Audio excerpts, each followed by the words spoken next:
Hello my friends, it's the Game Boy Geek here, and today you're going to be a captain of your very own scavenger ship, collecting space junk and transporting it to any city that will take it. You'll be remotely delivering junk by launching it out of your airlock in one direction while propelling your ship in the opposite direction to make direct deliveries. It's astrodynamics for fun and for profit because one planet's junk is another planet's treasure. Today we're taking a look at Junk Orbit by Renegade Game Studios. It's a pick up and deliver style game for ages 10 and up and plays 2 to 4 players within 30 to 40 minutes. Today we'll be doing a rule school where I'll show you how to set up and play the game so that you don't have to read the rulebook.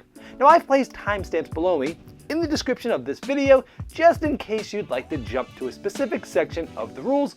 Now without further ado, let's get started.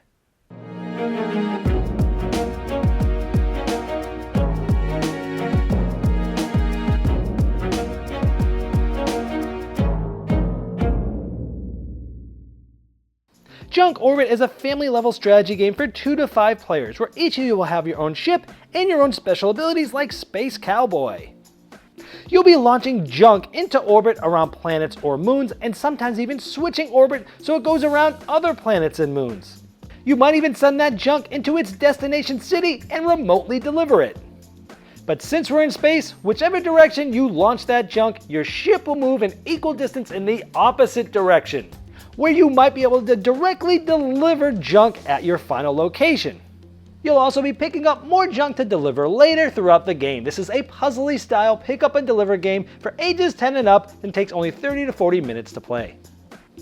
To set up, regardless of the amount of players, you're going to find the 3 location boards, that is Earth, the Moon, and Mars. And you're going to place them face up on their day side up. Well, how do you know which side that is? Well, the back side clearly looks like they're night, and another way to know is the night sides have a yellow scoring box. So you'll want to flip these so that they are all day side up. You'll be placing these in the middle of the table where everyone can reach them. Now next to the Earth location board, you're going to place the Moon one. Notice that it has a blue section here, which matches the blue section, and the star matches the star on the Kilimanjaro of Earth. You're going to place it lined up just like that, and you want to leave enough space so you can fit just over about 2 fingers width in between that. You'll then do the same thing for putting the Mars location board next to the Moon board. You'll want the red to match the red and the star to match the star, and you'll want to make it so it's just over about a width of 2 fingers like that. If you're playing with 4 or more players, you're also going to grab the Phobos location board. It's square and looks like this, also day side up, and you're going to align it directly with the Bradbury section of the Mars location board, knowing that there's a square here and a square here to help you, and leave the same amount of width in between them as the other location boards. Now if you're playing with 5 players, you're going to take the last location board. It's a triangle, looks like this, and you're going to want it day side up like the others, and you'll place this triangle directly across from the triangle Hellas from the Mars board, just like that, leaving the same amount of distance as the other boards.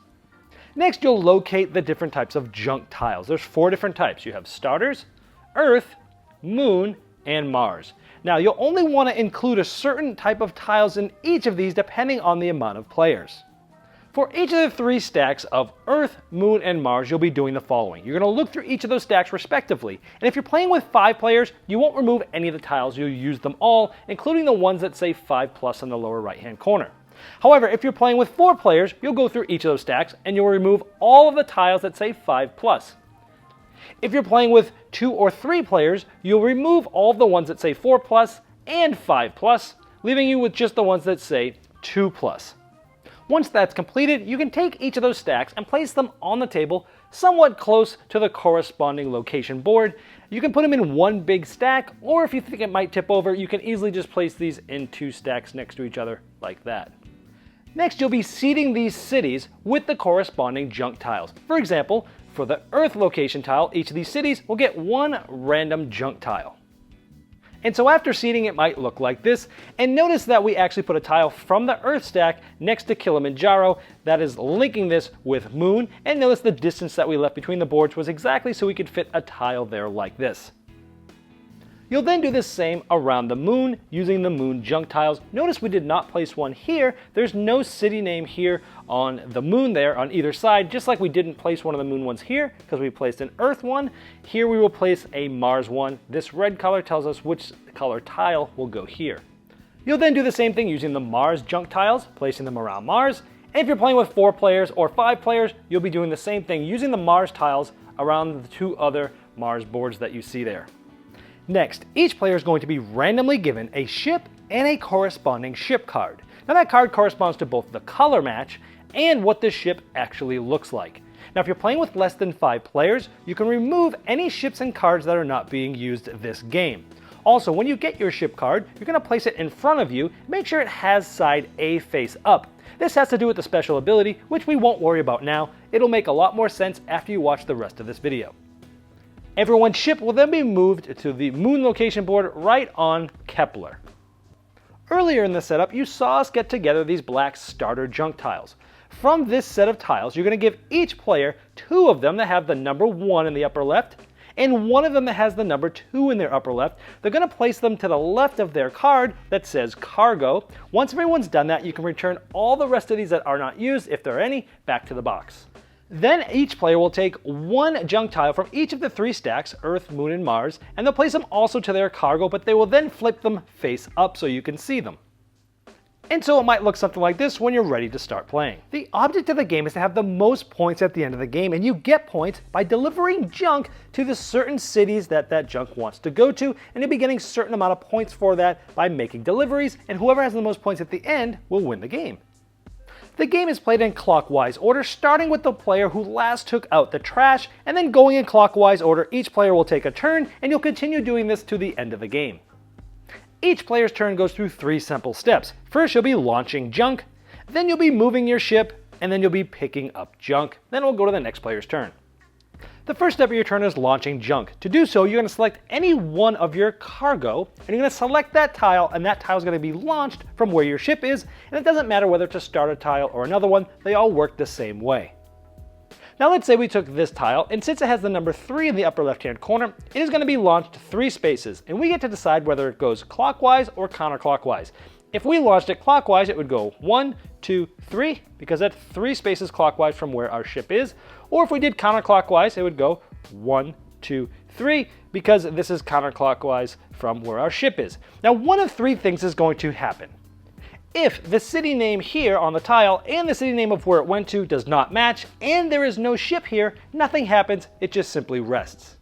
If there is a ship in that city, then this player must take 1 tile from their cargo and place it in that city because it gets bumped out of their cargo into that city. If they have no cargo tiles, they must use one that they've already delivered from their deliveries area. Ouch.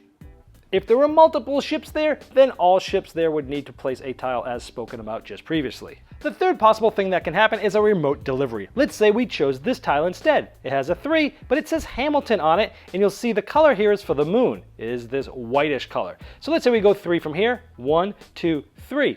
We notice that now the city on the tile name matches the city on the location tile. This is a remote delivery. You would simply take this tile and place it face down in your deliveries. Now, your deliveries is to your right. This is going to get us 3 points at the end of the game, but you flip it face down so that nobody can see how many points you have. Now, in those cases of launching junk, we stayed in the same orbit. I want to show you what happens when you switch orbit, because this pertains to junk and when you move your ship in the next part of your turn. Let's say we had this tile. It says Hall at the top, and it has a 6 here. Now, we're right here. Let's say we were going to launch this tile instead of the one we just showed you. We can go 6, but instead of just going 1, 2, 3, 4, 5, 6, or just going around the same orbit, you can switch orbits. So we could go 1, 2, and then switching orbits, 3, 4, 5, and then coming in the opposite direction to this orbit, 6, and now Hall meets Hall. So we could actually do that delivery like that, switching those orbits. So in summary, when switching orbits, you can only do it in those spots that have sort of the stars or the special symbols there where they're adjoined to other location boards, and you're simply going to be going from one direction to another. So clockwise to then counterclockwise, back to clockwise in that flow. And you can never make any hairpin turns when switching orbits. But let's say what we did was we launched this junk, the one that we showed you 3, and it essentially allowed us to remote delivery there. You look at the number of what you launched, and your ship is going to move in the opposite direction that number. So we launched it this way, which means our ship has to go the opposite way, 3. So we could go 1, 2, 3. Now you can move through and on top of other ships. There's nothing wrong. And again, the switching orbits could work here too. I could have gone 1, 2, 3 and come over here. But in this case, let's just say we ended up right here. Now the city we just landed in was actually Copernicus, and if you have that tile in your cargo and your ship has gone there, you can do a direct delivery and just take this and place it face down onto your delivery sides. Those will be points for you. Once your ship has gotten there, you'll then take all of the tiles that are there and add them to your cargo. So my cargo might look like this, and you can have an unlimited amount of tiles, keeping in mind that these starter tiles, since they have no city on them, can never be delivered. You would then simply refill with the corresponding junk tiles, that spot. Then it would go to the next player's turn. So in summary, you're going to launch junk by taking something from your cargo and moving it that value in either direction, possibly switching orbits. Then you're going to move your ship in the opposite direction that you launched junk, and then you're going to pick up junk and refill it. Turns will continue in clockwise order until at the end of a player's turn when they need to refill a city, in this case a blue earth junk tile. If there's none left, then every other player will get one more turn, and then that will end the game. Players would then flip over all of the tiles in their deliveries area, and you'd add up all of the points on the upper left there. The one who has the most points is the winner. If it's tied, the one who actually delivered more junk, meaning more tiles, wins. And if it's tied, well, you race to the nearest trash bin and take out the garbage again. I'm now going to go over some of the advanced ways to play the game. Now, everybody was given a ship card and with a side A up. This gave everybody a special ability, which is very self-explanatory of how to use it on the card. However, you can use the B side, which gives you a little bit more complex abilities.